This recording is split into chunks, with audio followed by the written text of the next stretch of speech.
So yesterday, just before Teklanika rest stop, had this female grizzly and her two cubs rubbing up against this sign here, and and then approaching the bus. And then what you're not seeing is the bicyclist to my immediate right,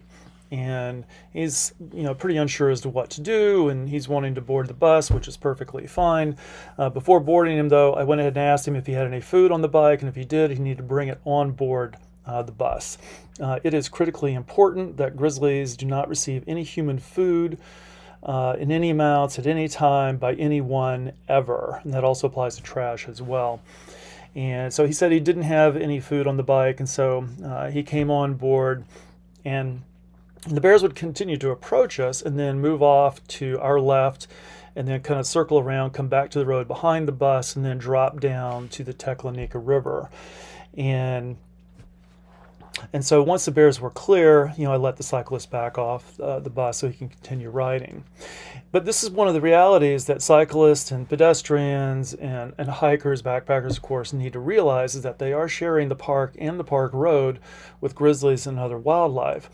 Now, this same cyclist,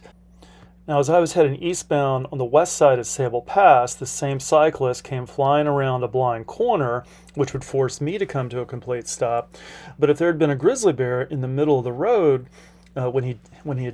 came around the corner, that could have been an immediate surprise encounter for the bear, and it could have been a very different situation than this mellow situation that you're seeing in the video. And so cyclists and all other users need to understand that they are sharing the park with other wildlife, including grizzlies, and they need to respect that wildlife and act, for themselves and the bears in a safe manner.